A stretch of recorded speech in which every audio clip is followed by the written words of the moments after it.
Sir कैसे देखते हैं इस बजट को? देखिए, बजट जो है गरीबों के लिए बड़ा अच्छा बजट दिया है। और एक जो ITR वगैरह भरते हैं हम, 5 लाख तक था, अब 7 लाख तक, जो हमें कोई टैक्स देना ही नहीं, कोई पैसा नहीं देना है, तो बहुत बड़ी राहत गरीबों को है और बिजनेसमैनों को है। जो छोटे छोटे व्यापारी हैं, काम करते हैं और उन पे टैक्स का लोड जो होता है वो सारा ख़त्म कर दिया है। तो ये बड़ा अच्छा बजट है और बड़ा ज़बरदस्त, इसकी जितनी भी तारीफ़ की जाए कम ही कम है। अब ये जो कांग्रेस सरकार ने देखो ऐसी सर्दी में किस कदर प्रदर्शन किया और लोगों को गुमराह किया। अरे बजट देखिए, सीतारमन जी ने, भारतीय जनता पार्टी, नरेंद्र मोदी जी किस तरह से बजट पेश किया है। अरे ऐसे कोई चीज़ लाकर दिखाते ना, सर्दियों में, ऐसी सर्दियों में आपने अपने कांग्रेस के कार्यकर्ताओं को और सारी जनता को और उनको आप ले करके चल रहा है, रैलियाँ लेकर के चल रहा है। क्या आप मैसेज देना चाह रहे थे? क्या करा है देश के लिए? सिर्फ एक दिखावा और बस झंडे लेकर के और निकलना और कार्यकर्ताओं को परेशान करना और मन घड़त बात करके।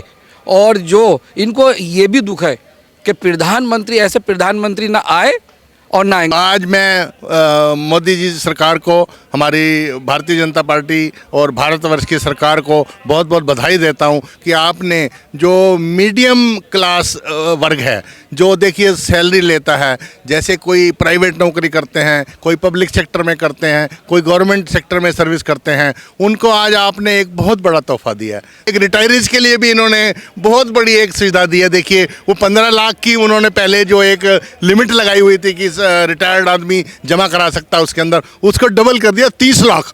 तो देखिए, ये मेरे ख्याल से आपके चेहरे पे ये देखिए, ये बहुत बड़ी बात है, ये छोटी बात नहीं है। हर दृष्टिकोण से एकदम बैलेंस बजट चल रहा है और जल्द से जल्द 2047 तक हम उसी स्थिति में पहुंच जाएंगे जो 1835 से पहले थे।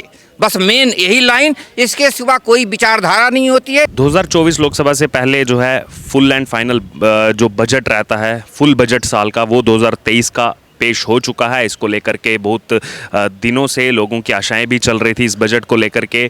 और हमारे साथ यहाँ पर अगर बात की जाए, इस समय हम बीजेपी दिल्ली कार्यालय में मौजूद हैं और सुबह से ही यहाँ पर जो इंटेलेक्चुअल्स हैं, जो वकील से लोग आते हैं, अलग अलग समाज के जो लोग हैं, उनको बुला करके यहाँ पूरा बजट दिखाया गया। आइए उनसे बात करेंगे कि सर कैसे देखते हैं इस बजट को? देखिए, बजट जो है गरीबों के लिए बड़ा अच्छा बजट दिया है। और एक जो ITR वगैरह भरते हैं हम, 5 लाख तक था, अब 7 लाख तक, जो हमें कोई टैक्स देना ही नहीं, कोई पैसा नहीं देना है, तो बहुत बड़ी राहत गरीबों को है और बिजनेसमैनों को है। जो छोटे छोटे व्यापारी हैं, काम करते हैं और उन पे टैक्स का लोड जो होता है वो सारा ख़त्म कर दिया है। तो ये बड़ा अच्छा बजट है और बड़ा ज़बरदस्त, इसकी जितनी भी तारीफ़ की जाए कम ही कम है। लेकिन कहीं ना कहीं विपक्ष का ये कहना है कि 2024 से पहले लॉलीपॉप देने की कोशिश की जा रही है, जनता को लुभाने का प्रयास किया जा रहा है, क्योंकि अब चुनाव आ रहा है 24 में। देखिए, ये जो विपक्ष है इनकी, आप अगर जहाँ जहाँ इनकी सरकारें, अगर आप इनके देख लें आप, और वहाँ के टैक्स अगर आप देख लीजिए, बड़ा ज़बरदस्त ये जो अच्छा काम कर रहा है भारतीय जनता पार्टी, शानदार काम कर रही है। और ख़ास तौर से हमारे प्रधानमंत्री नरेंद्र मोदी जी जो शानदार काम कर रहे हैं। जहाँ जहाँ इनकी सरकारें हैं, अगर वहाँ पर आप देखें तो ये वहाँ टैक्स कम करने के लिए बिल्कुल तैयार नहीं है। डीजल पर, पेट्रोल पर, ये किसी भी चीज़ पर, गैस के सिलेंडरों पर अगर आप आ जाएं तो जहाँ मान लीजिए कांग्रेस की सरकार है, वहाँ अगर आप देख लें तो पैसे कम करने को तैयार नहीं है, टैक्स कम करने को तैयार नहीं है। अब अगर शानदार बजट आया है तो ये विरोध तो करेंगे और करते रहेंगे। इलेक्ट्रॉनिक आइटम है सारी, जो सारे गरीब लोग सभी इसको यूज़ करते हैं और जो मिडिल क्लास लोग हैं सारे करते हैं। तो इलेक्ट्रॉनिक आइटम पे अभी सारा टैक्स घट गया है और घटता चला जाएगा। तो ये बहुत बड़ी राहत होने वाली है। और ये विपक्षी पार्टियाँ कितना भी विरोध करती रहीं, इनको जनता जो है बड़ा ज़बरदस्त इनको सबक सिखाएगी, क्योंकि ये हर अच्छाई में बुराई ढूंढते हैं। ये लोग बिल्कुल ठीक नहीं है। और इनका अगर इतिहास उठा करके देख लें कि इनके सिर्फ इनका मन लगता है दंगों में। सिर्फ हम झगड़ा करें और हिंदू मुस्लिम के दंगे करें, किसी भी तरह हम विरोध करके और प्रदर्शन करते चलें उल्टे सीधे। अब ये जो कांग्रेस सरकार ने देखो ऐसी सर्दी में किस कदर प्रदर्शन किया और लोगों को गुमराह किया। अरे बजट देखिए, सीतारमन जी ने, भारतीय जनता पार्टी, नरेंद्र मोदी जी किस तरह से बजट पेश किया है। अरे ऐसे कोई चीज़ लाकर दिखाते ना, सर्दियों में, ऐसी सर्दियों में आपने अपने कांग्रेस के कार्यकर्ताओं को और सारी जनता को और उनको आप ले करके चल रहा है, रैलियाँ लेकर के चल रहा है। क्या आप मैसेज देना चाह रहे थे? क्या करा है देश के लिए? सिर्फ एक दिखावा और बस झंडे लेकर के और निकलना और कार्यकर्ताओं को परेशान करना और मन घड़त बात करके। और जो इनको ये भी दुख है कि प्रधानमंत्री, ऐसे प्रधानमंत्री ना आए और ना आएंगे, जिस तरह से हमारे जी। आखिरी कमेंट लेना चाहूँगा, सिलेंडर का आपने जिक्र किया, गैस सिलेंडर को लेकर बहुत सी उम्मीदें थी क्योंकि विपक्ष इसको लेकर के हर प्रदर्शन में जो है गैस सिलेंडर भी लेकर के आता है कि कैसे 2014 में 400 रुपये था, आज 1100 रुपये हो चुका है, इस पर क्या कहेंगे सर? देखिए, मैं इस पर ये कहूँगा, जितनी भी स्टेट सरकारें हैं और ख़ास तौर से इन विपक्षी पार्टी से मैं कहना चाहता हूं कि अगर आपको यकीनन ये टैक्स ज़्यादा लग रहा है तो आप जो गैस के सिलेंडर हैं उस पर आप टैक्स ख़त्म कर दीजिए। जैसे केजरीवाल जी बड़ा ज़बरदस्त फ्री की बात करते हैं, अरे तो आप अगर फ्री का आप बात कर रहे हैं तो गैस के सिलेंडर पर आप टैक्स फ्री कर दीजिए, 500-700 के रेटों में आ जाएगा और आप विरोध ना करें। आप फ्री की बात कर रहे हैं तो फ्री का काम करें, आप डीजल पे टैक्स ख़त्म कर दीजिए, आप पेट्रोल पे टैक्स ख़त्म कर दीजिए, सब सस्ता हो जाएगा। तो ये सिर्फ गुमराह करेंगे जनता को और हमारे देश की जनता भोली भाली इनके चक्कर में आ जाती है, लेकिन उनको ये नहीं पता कि हम एक बड़े भारतीय जनता पार्टी के कार्यकर्ता और ईमानदार कार्यकर्ता हैं और हम एक एक जनता को, एक एक नागरिक को सारी बात बता देंगे और इनकी सारी पोल पट्टी खोल के हम रख देंगे।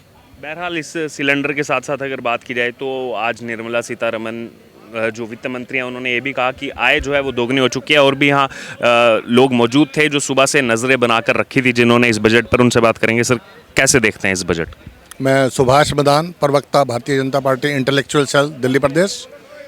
देखिए, अभी हम सब ने मिलकर ही ये बजट देखिए दिल्ली प्रदेश कार्यालय में देखा है। हमारे सभी कार्यकर्ता, हमारे नेता यहीं पर थे और देखिए आपने माहौल भी देखा, कितना गर्माहट भरा माहौल था और लोग कितने खुश हैं। देखिए, ऐसा है कि जो बजट के अंदर आप भी जानते हैं, आप और हम तो एक नागरिक भी हैं और मैं तो भारतीय जनता पार्टी का एक कार्यकर्ता भी हूँ। और देखिए, बजट के अंदर बहुत सारी बातें होती हैं जो कि हम एट ए इंस्टेंट एकदम उसके बारे में बहुत ज़्यादा नहीं कह सकते, लेकिन एक बात ज़रूर कह सकते हैं, जो एक डायरेक्ट टैक्स है, पर्सनल इनकम टैक्स होता है, उसकी नज़र आप ध्यान करें। जब मैं मतलब सर्विस में था बैंक में, तब से लेकर वो हमेशा बनी रहती है कि सरकार ने एक आम आदमी को इनकम टैक्स के रूप में क्या एक गिफ्ट की है। तो आज मैं मोदी जी सरकार को, हमारी भारतीय जनता पार्टी और भारतवर्ष की सरकार को बहुत बहुत बधाई देता हूं कि आपने जो मीडियम क्लास वर्ग है, जो देखिए सैलरी लेता है, जैसे कोई प्राइवेट नौकरी करते हैं, कोई पब्लिक सेक्टर में करते हैं, कोई गवर्नमेंट सेक्टर में सर्विस करते हैं, उनको आज आपने एक बहुत बड़ा तोहफा दिया है। देखिए, 5 लाख से 7 लाख तक का मतलब उसको बढ़ाकर देना, 7 लाख तक इनकम तक नो टैक्स। तो मेरे ख्याल से आप भी बहुत प्रसन्न नज़र आ रहे हैं, क्योंकि देखिए हम सब सैलरी क्लास हैं। हम मतलब हमारा जो इनकम है वो एक लिमिटेड होती है और एक्स्ट्रा कमाई तो कहाँ से करेगा आदमी? जो नौकरी करता है उसी से ही अपना उसको जीवन यापन करना होता है। तो मैं मोदी जी को बहुत बहुत बधाई देता हूँ, हमारी फाइनेंस मिनिस्टर को भी बहुत बहुत बधाई देता हूँ कि आपने जनरल मैसेज के लिए, आम इंसान के लिए आज एक बहुत बड़ा तोहफा दिया है। और सच बताऊँ, मैं भी पेंशनर हूँ, मैं तो बैंक में था, बैंक से रिटायर्ड हूँ और अभी भारतीय जनता पार्टी में और देश की सेवा में फुल टाइम के लिए कार्यरत हूँ। तो मैं बहुत खुश हूँ कि हाँ, ऐसे स्टेप उठाना ही चाहिए था। और वैसे भी देखिए, मतलब हर इंसान अपेक्षा करता है सरकार से कि हमें कुछ राहत मिले, तो सबसे बड़ी राहत तो आज मुझे यही लगी है। और हाँ, एक रिटायरीज के लिए भी इन्होंने बहुत बड़ी एक सुविधा दी है। देखिए, वो 15 लाख की उन्होंने पहले जो एक लिमिट लगाई हुई थी कि रिटायर्ड आदमी जमा करा सकता है उसके अंदर, उसको डबल कर दिया 30 लाख। तो देखिए, ये मेरे ख्याल से खुशी आपके चेहरे पे ये देखिए, ये बहुत बड़ी बात है, ये छोटी बात नहीं है सर। ये देखिए, मतलब ओल्ड एज में आदमी आके उसको किस तरह की संभावनाएं होती हैं, आगे का जीवन अनिश्चित होता है। तो उसके लिए हमारी सरकार ने देखियो इतना बड़ा मैसेज दिया। तो मैं तो इतना खुश हूँ सर, मैं बता नहीं सकता। और मैं देख रहा हूँ यहाँ पर चेहरे खिले हुए हैं आज। देखिए, 5 से 7 लाख की इनकम बढ़ा देना, ये कोई छोटी बात नहीं है। 2 लाख रुपए का जंप, आप सोचिए, मतलब पर मंथ कितना बेनिफिट हर आदमी की पॉकेट में जाएगा और उससे उसका जीवन क्या सुंदर नहीं बनेगा? तो भाई सीधी सी बात है, सरकार एक आम आदमी के लिए सोच रही है। मैं हमारी प्रधानमंत्री जी को, नरेंद्र मोदी जी को और हमारी फाइनेंस मिनिस्टर जी को बहुत बहुत बधाई देता हूं कि आपने एक आम आदमी के लिए जो इतना बड़ा एक स्टेप उठाया है, ये बहुत ही प्रशंसनीय है। और मैं तो बहुत ही खुश हूँ। और मैं यहाँ देख रहा हूँ सबके चेहरे आज खिले हुए हैं, कोई चेहरा ऐसा नहीं नज़र आ रहा कि वो खुश ना हो। लगभग खुशी है। बाकी हम अभी बाद में पूरी इसकी हार्ड कॉपी जो आएगी उसमें देखेंगे कि क्या क्या चीज़ें और भी हमें आसानी से उपलब्ध होने वाली हैं, तब हम और भी ज़्यादा खुश होंगे। तो अभी मैं बहुत बहुत बधाई देता हूं और आपको भी बहुत बहुत बधाई देता हूं कि आपने मेरे वक्तव्यों को कैद किया है और जनता तक पहुंचाया है। बहुत बहुत धन्यवाद, थैंक यू वेरी मच। आप कैसे देखते हैं सर इस इनकम टैक्स? इसको हम ऐसे देखते हैं कि 1835 को लक्ष्मण रेखा मान करके 2014, 15, 16, 17, 18, 19, 20 और 22 और 23 के लिए ये बजट बनाया जा रहा है। 1835 में 100% लोग रोजगार थे, कोई बेरोजगार नहीं था। 100% शिक्षित लोग थे और यहाँ के वैद्य बाढ़ पार कर जाता था, लेप लगा के तुरंत ठीक कर देते। जंग के लिए फिर से लोग तैयार हो जाते थे। हमारे घर 1000 साल तक चलते थे। हमारी ईंटें पतली पतली हुआ करती थी, चूने से चिनाई होती थी और 1000 बरस तक ये घर चलते थे। यहाँ के लोग, एक शहर को ले लो तो पूरे यूरोप की इकोनॉमी के बराबर केवल हमारा एक शहर भारी पड़ जाता था। सूरत को मैकाले ने खुद कहा था कि एक शहर को लेते हैं तो पूरे यूरोप की इकोनॉमी पर भारी पड़ रहा था। तो हर दृष्टिकोण से ये लगातार जो 2014 से और 2023 तक का बजट बन रहा, केवल 1835 को बेस बना करके, जब भारत सोने का चिड़िया था, भारत विश्व का नेतृत्व करता था, विश्व गुरु था और पूरा दुनिया का चिंतन करता था। वसुधैव कुटुंबकम, धन धान्य पूर्ण था। 1835 के बाद एक बार में 900 पानी के जहाज़ों से 900 पानी के जहाज़ों से सोने जवाहरात लूट के अंग्रेज ले गए। इसके बाद भी नहीं बचा तो 90% लगान लगा दिए, मालगुजारी हमारे ऊपर ले गए और जो पैदावार किसानों को होती थी 90% वो ले जाते, 10% केवल किसानों को बचता था। तो हर दृष्टिकोण से एकदम बैलेंस बजट चल रहा है और जल्द से जल्द 2047 तक हम उसी स्थिति में पहुंच जाएंगे जो 1835 और 1835 से पहले थे।